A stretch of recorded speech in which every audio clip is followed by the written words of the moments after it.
আমরা দাদা হুজুরের মুরিদ তো। আর মুরিদ আমরা দাদা হুজুরের মুরিদ। দাদা হুজুর যাবে তো কবরে? কয়জন মাথা লাচ্ছ বলে যাবে? দাদা হুজুর যাবে তো? যাবে না? তোমার দাদা হুজুর ছুটিয়ে ফেলবে ফেরেশতা, রড গরম করছে। ছোট হুজুরের মুরিদ ছোট হুজুর চলে যাবে? দাদা হুজুর ছোট হুজুর সব ছুটিয়ে ফেলবে তোমার। কাজ যদি করো রেহাই পাবে, কাজ যদি না করো কোন হুজুরের দোহাই চলবে না ওখানে। এই কথা থেকে আপনাদের মনে হলো নাকি দাদা হুজুরের সেলসেলার বাইরে মনে হচ্ছে না? মনে হচ্ছে হ্যাঁ আমি সেলসেলার বাইরে। জান দেখিনি কি হয়েছে? মায়ের থেকে মাসির দরদ বেশি, আমার থেকে আপনার দরদ বেশি। দাদা হুজুরের যেমন আপনি মুরিদ, আমিও তো দাদা হুজুরের মুরিদ। আপনার যেমন পীর হয় জামানার মুজাদ্দেদ আবু বকর সিদ্দিকী, আমারও তো পীর হয় দাদা হুজুর। আমার পীর হয় না? তা আমার থেকে আপনার দরদ বেশি হতে পারে না। যদি বলেন কেন? আমার তো খুনের সম্পর্ক আছে। আপনার খুনের সম্পর্ক আছে? আমার দাদু জান হয় সম্পর্কে, আমার থেকে আপনার দরদ বেশি। তা আমার দরদ বেশি ইসলাম কি ঘুরিয়ে বলবো নাকি বাবা চিন্তা করিস নি কবরে তোদের পীর চলে যাবে, আমার দাদু চলে যাবে বাঁচাতে, বলবো? দাদা হুজুর কাজ করেছে, আল্লাহ পাক ওনার কবরকে নূরানিতে নূর করে রেখেছে। জোরে বলুন সুবহানাল্লাহ। জোরে বলবেন না সুবহানাল্লাহ? 5 হুজুর কাজ করেছে, আল্লাহ গোলাপ ফুলের বিছানা করে রেখেছে। সুফি আব্দুল মোমেন হুজুর, সুফি ফাতে আলী ওয়াইসি হুজুর, জুনায়েদ বাগদাদি হুজুর, কুতুবউদ্দিন কাকি হুজুর, আল্লামা রুহুল আমিন হুজুর, মুস্তাফা মাদানী হুজুর, একই কথা। যারা যারা কাজ করেছে আল্লাহ পাক কবরগুলোকে জান্নাতের টুকরা করে রেখেছে। জোরে বলুন সুবহানাল্লাহ। তুমি কাজ করো, তোমারটাও গোলাপ ফুলের বিছানা হবে। কাজ করবে না বলে দাদা হুজুর মুরিদ। দাদা হুজুর যাবে, দাদা হুজুর ছুটিয়ে ফেলবে ফেরেশতা। দুটো ফেরেশতা মুতায়েন করা আছে, একটা কানা আর একটা কালা, জানেন তো? কটা? দুটো, একটা কানা আর একটা কালা। কানা কি করতে পারে না? কি করতে? বলছে শুনতে পাই। কানা কানা ও কি করতে পাই না? ও দেখতে পাই না। আর কালা শুনতে পাই। এখন মার কেমন গতিতে চলবে বুঝতে পেরেছেন? কুকুর পাগল কুকুর যদি গ্রামে একে কামড়ায় তাকে কামড়ায়, ওকে কি করেন? ধরে ট্রিটমেন্ট করতে নিয়ে যান না, পলাঙ্গ ঝেড়ে দেন, ওখানেই রয়ে যায়। ওখানেই রয়ে যাবে, ও ধরে আর টাইম আছে নাকি হতো? এখন পাগল কুকুরকে যখন মানুষ ঘিরে মারে, দেখবেন ওর চিল্লানো দেখে একটু মায়া আসে দিলে। এইভাবে একটু মারে, মারা ঠিকই, মারা তো হয়, তবে গতিটা একটু কমে যায়। মারা বন্ধ করে না, মারতে থাকে, কিন্তু গতিটা একটু কমে যায়। ফেরেশতা তো শুনতেই পেচ্ছে না। ফেরেশতা যদি শুনতে পেত যে ছেড়ে দে বাপ, আমি এবারের মতন ভুল করে ফেলেছি, জীবনে আর এরকম ভুল করব না। ও চিল্লানো যদি ফেরেশতা শুনতো, তা না একটু মায়া হতো, শুনতেই পাই না। বলছে এত মারছি চিল্লাচ্ছেন কেন? আরো গতি বাড়া। বুঝতে পারছেন? আর একজন দেখতে পাই না, যে দেখতে পাই না সে আর দেখে মারবে তো, যে মুখে মারবো নি পিঠে মারবো। দেখতে পেলে তো মুখটা বেঁচিয়ে মারবে, আর দেখতেই তো পেছেন, ও মনে করছে আমি পিঠে মারছি, কিন্তু যে পড়ছে মুখে। দুটো ফেরেশতা রাখা, যে দুটো হাসি খুশির সাথে আলোচনা করছি, তবে কথাটা একটু ভাববেন, কথাটা একটু ভাববেন। কোন সাহেবের ছাড় নেই, কোন সাহেবের ছাড় হতো। দাদা হুজুরের জন্য 5 ওয়াক্ত ফরজ, আপনাদের জন্য 10 ওয়াক্ত ফরজ। আপনাদের জন্য 5 ওয়াক্ত ফরজ, দাদা হুজুরের জন্য 1 ওয়াক্ত ফরজ। এক তো তাহলে কোনো ছাড় নেই। আপনার জন্য আল্লাহর হুকুম আইন যেটা, আমার জন্য আলাদা নাকি? পীরের ছেলে বলে মেলায় যাওয়া যাবে? কথা বলেন। আমার জন্য আলাদা হবে? আপনার যে শাস্তি, আমার মনে হয় আমার একটু কঠিন শাস্তি হবে, একটু এক ঘাট হলেও বেশি হবে। যদি বলেন কেন? আপনি জানেন না অন্যায় করেছেন, আমি তো জেনে করি, মানে গতিটা আমার বেলায় আর একটু বাড়বে। তাহলে একই কথাই কবরে আমাদের জীবনের নেক আমল, নেক ইবাদত গুলোই সাথী হবে, নেক আমল, নেক ইবাদত গুলো। তবে মনে রাখবেন এই কথার উপরে আবার ভাববেন না যে আমি নামাজ পড়ি, রোজা রাখি, হজ করি, যাকাত দিই, দাড়ি রাখি, টুপি পরি, জুব্বা পরি ইত্যাদি এগুলো করি মানে আমার কবরের বেড়া পার হয়ে গেছে। না, কবরের বেড়া পার হয় না আপনার। তিনটে জিনিস মনে রাখবেন, একটা হলো ঈমান, একটা কি ঈমান, আর একটা হলো আল্লাহর রহমত, আর একটা হলো আমল। এবার বলবেন আমরা শুনে এসেছি ঈমান আমল, আপনি মিডিলে রহমত আনলেন কেন? এখানে এই জন্য আমি রহমতের কথাটা বললাম, ঈমানদার যে হবে, ঈমানদার যে হবে তার উপরে বেশাক আল্লাহর রহমত হবে। গায়ের কামদের উপরে আল্লাহর রহমত হতে পারে না, ঈমানদারের উপরে আল্লাহর রহমত হয়, ঈমানদারের উপরে আল্লাহর রহমত হয়। তাহলে ঈমানদারের উপরে আল্লাহর রহমত হলো, তোমার উপরে যখন আল্লাহর রহমত হবে, তোমার নামাজ টুটা ফুটা যেগুলো আমাদের হয় তো কোন রকম হচ্ছে, আমাদের নামাজ মসজিদে নামাজ করতে ঢুকছে বগলে করে জুতো নিয়ে, হয় না? হয় না? আপনারা দেখেন না? আমি দেখেছি সেজদা গিয়ে চিন্তা হচ্ছে 2000 জুতো মসজিদের বাইরে রেখেছে, কেউ ঝেড়ে দেবে না তো? তাহলে এই যে নামাজ কবুল তো হবে না, এই নামাজ তো ক্যান্সেল।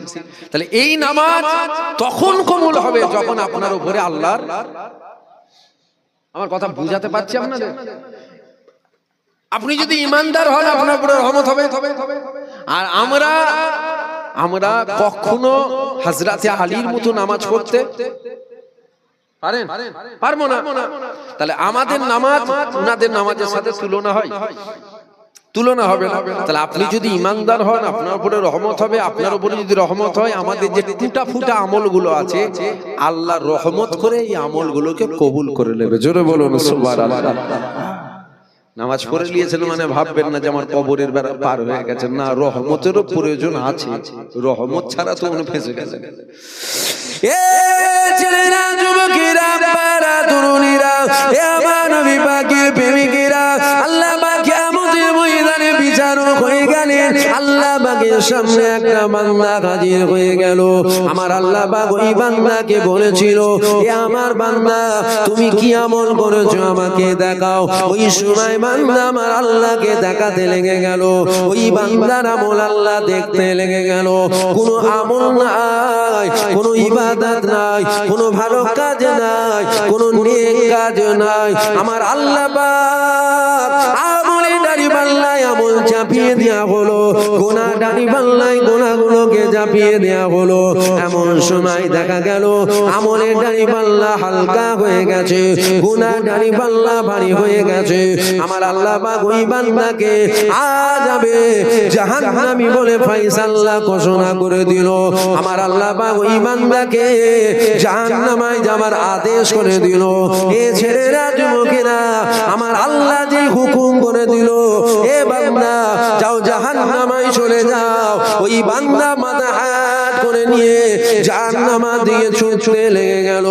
এমন সময় ছুটতে ছুটতে হঠাৎ করে দাঁড়িয়ে গেল। হঠাৎ করে দাঁড়িয়ে গিয়ে আমার আল্লাহ পাকের আরশের দিকে তাকাতে লেগে গেল। এ ছেলেরা, যুবকেরা, আমার বান্দা জাহান্নামের দিকে ছুটে যায়, আবার দাঁড়িয়ে যায়, আমার দাঁড়িয়ে গিয়ে আল্লাহ পাকের আরশের দিকে তাকায়, আবার জাহান্নামের দিকে ছুটে যায়, আমার দাঁড়িয়ে যায়, দাঁড়িয়ে গিয়ে আমার আল্লাহ পাকের আরশের দিকে তাকায়। আমার আল্লাহ পাক আওয়াজ দিয়েছিল, হে আমার বান্দা তোমার অন্তরে কি জাহান্নামের ভয় নাই? তোমার অন্তরে কি জাহান্নামের খৌফ নাই? তোমার অন্তরে কি জাহান্নামের ডর নাই? তুমি জাহান্নামের দিকে ছুটে যাও কেন? ওই সময় বান্দা বলেছিল, ও রব্বি আল্লাহ, আমার অন্তরে বড় জাহান্নামের ভয় রয়েছে, আমার অন্তরে বড় জাহান্নামের খৌফ রয়েছে, আমার অন্তরে বড় জাহান্নামের ডর রয়েছে। আমার আল্লাহ পাক বলে, তাহলে জাহান্নামের দিকে ছোট কেন? ওই সময় বান্দা আল্লাহকে বলেছিল, ও রব্বি আল্লাহ, দুনিয়া জমিনে আপনার হুকুমকে আমি মানিনি, দুনিয়া জমিনে আপনার হুকুমকে আমি অমান্য করেছিলাম, তাই আজকের দিনে এই ফয়সালা আমার জন্য হলো, যাও জাহান্নামে চলে যাও। তাই আজকে আপনি হুকুম করেছে, জাহান্নামে যাবার আদেশ করেছে, আর কিছুই তো নাই, ফয়সালা হয়ে গেছে, আমি জাহান্নামী হয়ে গেছি। সব যখন শেষ হয়ে গেছে, আজ কমসে কম আপনার হুকুমটা আমি তো মেনে নি, আপনার হুকুম মানার জন্য আমি জাহান্নামের দিকে ছুটতে লেগে গেলাম। আমার আল্লাহ পাক বান্দাকে বলে, এ বান্দা, তোমার অন্তরে কি জাহান্নামের ভয় লাগে না? তোমার অন্তরে কি জাহান্নামের খৌফ লাগে না? তোমার অন্তরে কি জাহান্নামের ডর লাগে না? ওই বান্দা বলেছিল, ও রব্বি আল্লাহ, আমার অন্তরে বড় জাহান্নামের ভয় রয়েছে। তাহলে ছোট কেন? বান্দা বলেছিল, ও রব্বি আল্লাহ, আপনার হুকুম মানার জন্য ছুটি, একবার করে দাঁড়িয়ে যাও, একবার করে দাঁড়িয়ে গিয়ে আমার আরশে দিয়ে দেখো কেন? ওই সময় বান্দা বলেছিল, ও রব্বি আল্লাহ, যখনই অন্তরে জাহান্নামের ভয় লাগে, যখনই অন্তরে জাহান্নামের ডর লাগে, যখনই অন্তরে জাহান্নামের খৌফ লাগে, আমি দাঁড়িয়ে যাই, দাঁড়িয়ে গিয়ে আপনার আরশে দিয়ে তাকাই, মনে মনে হয় আমার আল্লাহ পাক বড় দয়াময়, আমার আল্লাহ পাকের দয়া কখন হবে? আমার আল্লাহ আমাকে কখন ডাকবে? আমার আল্লাহর দয়া কখন হবে? আমার আল্লাহ আমাকে কখন ডাকবে? আমার আল্লাহর রহমত মনে হয় এই আমার উপরে হলো, আমার আল্লাহর দয়া মনে হয় এই আমার উপরে হলো, এই আশা নিয়ে তাকায়, আবার জাহান্নামের দিকে ছুটে যায়, আবার দাঁড়িয়ে যায়, আবার দাঁড়িয়ে গিয়ে আপনার আরশে দিকে তাকায়। আমার আল্লাহ পাক এই কথাটা শুনে রহমতের দরিয়ায় জোশ মেরে বলেছিল, এ আমার মালাইকা ফেরেশতা রে, আমার এই বান্দা জাহান্নামী ঘোষণা হয়েছে ঠিকই, তবে আমার বান্দা আমার রহমত থেকে নিরাশ হয়ে যায়নি, আমার দয়া থেকে নিরাশ হয়ে যায়নি। এ আমার মালাইকা ফেরেশতারা, আমি আল্লাহ আমার ওই বান্দাকে মাফ করে দিয়ে আমি আমার দয়ার জান্নাত দিয়ে দিলাম। জাহান্নাম ফাইসাল্লাহ হয়ে গেল, বান্দা ছুটছে জাহান্নামের দিকে। আল্লাহ বলছে, তুই ছুটছো, ভয় লাগে না জাহান্নামের? বান্দা বলছে, আল্লাহ ভয় লাগে না আমার অন্তরে, আমার অন্তরে বড় জাহান্নামের ভয় আছে। আল্লাহ ছুটছো কেন? বান্দা বলছে, আল্লাহ হুকুম অমান্য করেছিলাম বলে আজ এই ফাইসাল্লাহ। যদি হুকুম মানতাম তাহলে এই ফাইসাল্লাহ আজকে আমাকে দেখতে হতো। ফাইসাল্লাহ যখন হয়ে গেছে জাহান্নামী, আর যেতে যখন হবে, তা আজ কমসে কম আপনার হুকুমটা আমি মেনে নিয়ে আপনি যেতে বলেছেন, ছুটছি। আল্লাহ বলছেন, একবার করে দাঁড়িয়ে গিয়ে আমার আরশের দিকে কি দেখো? বান্দা বলছে, আল্লাহ যখনই ভয় লাগে আমি একবার করে দাঁড়িয়ে আরশের দিকে তাকাই আর মনে মনে করি আমার আল্লাহ বড় দয়াময়, আমার আল্লাহ দয়া হবে, আল্লাহ রহমত হবে, আল্লাহ আমাকে ডাকবেন, এই আশা নিয়ে তাকাই। আবার জাহান্নামের দিকে ছুটি, আবার আশা নিয়ে তাকাই। আমার আল্লাহ রহমতের দরিয়ায় জোশ মেরে বলছে, বান্দাকে যাও জান্নাত দিয়ে দাও। জোরে বলুন সুবহানাল্লাহ। এই বান্দাটা যে জান্নাত গেল, কিসের জন্য গেল? আমল ছিল, আমল, কথা বল। এই বান্দার আমল ছিল, তাহলে কিসের জন্য গেল? আল্লাহর রহমত, আল্লাহর দয়ার জোরে এই বান্দাকে আল্লাহ জান্নাত দিয়ে দিল। জোরে বলুন সুবহানাল্লাহ। এ নওজওয়ানেরা, এ যুবকেরা, আল্লাহ পাক কিয়ামতের ময়দানে বিচারক হয়ে গেল, আল্লাহ পাক বিচার করতে লেগে গেল, আর এক বান্দা আল্লাহর কাছে হাজির হয়ে গেল।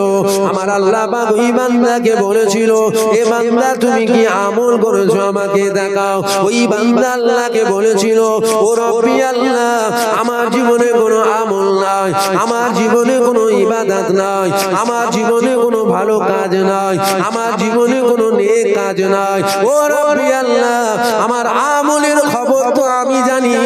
আল্লাহ হাসরবাসী বান্দাদের সামনে আমাকে আপনি বেহুসুদি করাবেন না, আপনি আমাকে বেহুসুদি করাবেন না, আপনি আমাকে লজ্জিত করাবেন না। ও রব্বি আল্লাহ, আপনি আমাকে গোপনে গোপনে গোপনে গোপনে আপনার জাহান্নাম দিয়ে দেন, আমার কোনো দুঃখ নাই। বান্দা আল্লাহকে বলছে, আল্লাহ হাসরবাসী বান্দা বান্দির সামনে আমাকে বেইজ্জতি করবেন না, আল্লাহ তার চেয়ে ভালো আপনি আমাকে জাহান্নাম দিয়ে দেন, আমার দুঃখ নেই। কেন? আমি জানি তো আমার কোনো আমলই নেই, খাতা খুলে সবাইকে দেখালে বড় বেইজ্জতি হয়ে যাবে। বান্দা কেন বলছে আল্লাহকে গোপনে গোপনে জাহান্নাম যাবার কথা? বান্দা জানে না জাহান্নামের কষ্ট, বান্দা জানে না। বান্দা এই জন্য বলে, আমাদের প্রত্যেকের জীবনে গুনাহ আছে না নাই? বলুন বলুন বলুন। এখানে বসে তো আমি ওয়াজ করছি, ভালো ভালো কথা বলছি, আমার গুনাহ আপনারা জানেন কেউ? 20 বছরে কি করেছি আপনি কেউ জানেন? পৃথিবীর কেউ জানে? আমি জানি, আল্লাহ জানে। আমার কথাটা ভালো করে বুঝবেন। আপনারা বসে শুনছেন, আমি আল্লাহ রসুলের কথা বলছি, ভালো ভালো কথা বলছি, আপনারা শুনছেন। আমার 22 বছরের গুনাহ আপনারা জানেন? চিনতেন না তো জানবেন। তবে আমার 22 বছরের গুনাহ পৃথিবীর কেউ জানে না, আমি জানি। জোরে বলেন। রাত 12টায় দরজালে গিয়ে কি করেছি পৃথিবীর কেউ জানে না, আমি জানি, আল্লাহ জানে। এটা যেমন আমার, এটাকে আপনার নয়। আপনার 22 বছর, 25 বছর, 28 বছর, 30 বছর, 35 বছর, 40 বছরের গুনাহ পৃথিবীর কেউ জানে না। কে জানে? গোপনে রেখেছেন কে? জোরে বলেন। এখন এই গুনাহটা যদি আল্লাহ এক্ষুনি দেখিয়ে দেয়, আপনার গুনাহ যদি আল্লাহ এক্ষুনি দেখিয়ে দেয়, আপনাকে বসে শুনতে দেবো? সবাই মিলে ধরে বের করে দেবো, দূর কর, দূর কর, দূর কর, গিরাম থেকে বের করে দেখে কি বোঝাচ্ছি কেন? আমরা গিরাম ছাড়া করে দেবো। তোর মতন গুনাহগার আমাদের গিরামে? আমার গুনাহ যদি আল্লাহ আপনাদেরকে দেখিয়ে দেয়, মনে হয় অশুনবেন? জুতো খুঁজবেন, জুতোগুলোকে দেখদিন, ছোড় হুজুরকে, দূর কর, দূর কর, ওয়াজ করতে এসছে। কারণ আমাদের উভয়, ভালো করে কথাটা বোঝেন, আমাদের উভয়ে গুনাহ আছে, আমরা উভয় গুনাহগার। এখন কে কি গুনাহ করেছে পৃথিবীর কেউ জানে না, জানে কে? আল্লাহ। গোপনে রেখেছেন কে? আল্লাহ। আল্লাহ পাক যদি দেখিয়ে দেয়, তাহলে আর মুখ দেখানো যাবে? আমি আমার ভাইকে আর মুখ দেখাতে পারবো? আমি আমার মাকে আর মুখ দেখাতে পারবো? আপনি কিন্তু এটা আপনার ক্ষেত্রেও ভাববেন, এটা আপনি আপনার নিজের ক্ষেত্রেও ভাবুন। আপনার গুনাহ যদি আল্লাহ দুনিয়ার মানুষকে দেখিয়ে দেয়, আপনি আপনার বোনকে আর মুখ দেখাতে পারবেন? আপনার বাচ্চাটাকে মুখ দেখাতে পারবেন? তাহলে উপায় যেন মনে হয় উপায় আছে। কি উপায় জানেন? জঙ্গলে চলে যেতে হবে, জঙ্গলে, গভীর জঙ্গলে গিয়ে লুকিয়ে পড়তে হবে। বাপও দেখতে পাবে না, মাও দেখতে পাবে না, ভাইও দেখতে পাবে না, বোনও দেখতে পাবে না, পাড়া প্রতিবেশী দেখতে পাবে না, মানুষ কেউ দেখতেই পাবে না, জঙ্গলে যে লুকিয়ে পড়বো। এই একটা উপায়। এটা যদি না হয়, আর একটা আছে, সেটা হলো ওই বিষ খেয়ে নিতে হবে, গলায় দড়ি দড়ি দিয়ে জানটা দিয়ে দিতে হবে। কেন? জান থাকলেই তো বেরোতে, আগে বেরোবো, মানুষ বলে কি করেছিস রে, এই কি করেছিস, বাজারে বেরোবো, কি করেছিস, মুখটা নিয়ে দেখাবো কাকে? মুখটা দেখাবো কাকে? দেখাবার তো রাস্তা নেই। তাহলে জান চলে গেল, কবর হয়ে গেল, পরকাল তো যা হলো হলো। তো আমি মারা গেলাম, কবর হয়ে গেল, এবার তুই যে বল না কবরে যে হুজুর তুমি কি করেছিল, যা যত খুশি বল, দেখতেও পাবনি, আমার লজ্জাও লাগবে না। তাহলে জানো, মনে হয় রাস্তা আছে। আমার এই কথাটা এখানে বলার উদ্দেশ্য হলো এটা, কিয়ামতের ময়দানে আল্লাহ পাক হাসরবাসী বান্দা বান্দীদের সামনে যদি জুবাইদের খাতাটা খুলে দেয়, হাসরবাসী বান্দা বান্দীদের সামনে আমার আল্লাহ যদি আমার গুনার খাতাটাকে খুলে দেয়, জঙ্গল আছে তো মুখ লুকোবো, কত বলে, জঙ্গল আছে মুখ লুকোবো, বিষ খেয়ে মরার লাইন আছে, তাহলে ওখানে মুখটা লুকোবেন কোথায়? দুনিয়ায় তো মুখ লুকোবার একটা রাস্তা আছে, ওখানে আপনি কোথায় মুখ লুকোবেন? তাই বান্দা বলছে, আল্লাহ আপনি আমাকে বেইজ্জতি করবেন না, আল্লাহ আমি বড় বেইজ্জতি হয়ে যাব। আমি জানি আমার গুনার খবর, আমি জানি আমি কি গুনাহ করেছি, আমার কোনো আমল নেই। আপনি খাতা খোলেন না, আপনি আমাকে গোপনে গোপনে আপনি জাহান্নাম দিয়ে দেন, আমার কোনো দুঃখ নেই। এ নওজওয়ানেরা, বারা তরুণীরা, এ নবী পাকের প্রেমিকেরা, আমার আল্লাহ পাক ওই বান্দাকে বলেছিল, এ বান্দা তুমি দাঁড়াও, আমার রহমত থেকে নিরাশ হয়ে যেও না, আমার দয়া থেকে নিরাশ হয়ে যেও না, আমাকে দেখতে দাও, আমাকে দেখতে দাও, আমাকে দেখতে দাও। আমার আল্লাহ পাক দেখতে লেগে গেল, গুনাহ গুনাহ গুনাহ গুনাহ গুনাহ, ভালো কাজ কিছুই নাই, ইবাদত কিছুই নাই, নেক কাজ কিছুই নাই, আমল কিছুই নাই। এ যুবকেরা, বারা তরুণীরা, আবার বান্দা আমার আল্লাহকে বলেছিল, ও রব্বি আল্লাহ, আপনি আমাকে গোপনে গোপনে গোপনে গোপনে গোপনে গোপনে আমাকে জান্নাত দিয়ে দেন, এতে আমার কোনো দুঃখ নাই, এতে আমার কোনো কষ্ট নাই। এ নওজওয়ানেরা, আবার বান্দা যখন আল্লাহকে বলল, আল্লাহ পাক বলেছিল, এ আমার বান্দা দাঁড়াও, আমার রহমত থেকে নিরাশ হয়ে যেও না, আমাকে দেখতে দাও, আমাকে দেখতে দাও। আমার আল্লাহ পাক দেখতে লেগে গেল। এমন সময় দেখা গেল একটা ভালো কাজ বেরিয়ে গেল। ওই ভালো কাজটা কি? এক রাতে মায়ের শরীরটা বড় অসুস্থ ছিল, সারা রাত জেগে জেগে মায়ের খেদমত করেছিল। আমার আল্লাহ পাক মালাইকা ফারিস্তাদের আওয়াজ দিয়েছিল, এ আমার মালাইকা ফারিস্তারা, এই তো একটা ভালো কাজ বেরিয়ে গেছে। আমার এই বান্দা এক রাতে মায়ের খেদমত করেছিল, এটাকে আমলের দাড়ি পাল্লায় চাপিয়ে দাও, ওটাকে আমলের দাড়ি পাল্লায় চাপিয়ে দেয়া হলো। আমার আল্লাহ পাক আওয়াজ দিয়েছিল, এ আমার মালাইকা ফারিস্তারা, আমার এই বান্দার জিন্দেগির গুনাহ দাড়ি পাল্লায় চাপিয়ে দাও, গুনাহ দাড়ি পাল্লায় চাপিয়ে দেয়া হলো। এমন সময় দেখা গেল আমলের দাড়ি পাল্লা ভারী হয়ে গেল। আমার আল্লাহ পাক ওই বান্দাকে বলেছিল, এ বান্দা তুমি জাহান্নামায় যাবে বলছিলে না, তোমার আমলের দাড়ি পাল্লা ভারী হয়ে গেছে, এবার তুমি বলো কোথায় যাবে? ওই বান্দা আল্লাহকে বলেছিল, ও রব্বি আল্লাহ, আমলের দাড়ি পাল্লা ভারী হয়ে গেলে বান্দা আপনার জান্নাত চলে যায়, গুনাহ দাড়ি পাল্লা ভারী হয়ে গেলে বান্দা আপনার জাহান্নাম চলে যায়। ও রব্বি আল্লাহ পাক, আমার আমলের দাড়ি পাল্লা আজ ভারী হয়ে গেছে ঠিকই, তবে আমার আমলের জোরে নয়, এটা আপনার রহমত, আপনার দয়া জোরে ভারী হয়েছে। কেননা জিন্দেগির গুনাহ দাড়ি পাল্লায়, এক রাতের মায়ের খেদমত আমলের দাড়ি পাল্লায় ভারী হবার কথা, গুনাহ দাড়ি পাল্লা এখানে ভারী হয়ে গেছে, নেকি দাড়ি পাল্লা আল্লাহ পাক এটা আমার আমলের জন্য নয়, এটা আপনার দয়া, আপনার রহমতের জন্য ভারী হয়ে গেছে। আল্লাহ পাক আপনি যখন দয়া করে ভারী করে দিয়েছে, আপনি দয়া করে আমাকে যদি জান্নাত দেন, আমি আপনার জান্নাতটা পেয়ে যাব। আমার আল্লাহ পাক আওয়াজ দিয়েছিল, এ আমার মালাইকা ফারিস্তারা, আমার এই বান্দাকে জাহান্নামায় নিয়ে যেও না, আমি আল্লাহ ঘোষণা দিলাম, আমার এই বান্দাকে আমি আল্লাহ দয়ার জান্নাত দিয়ে দিলাম।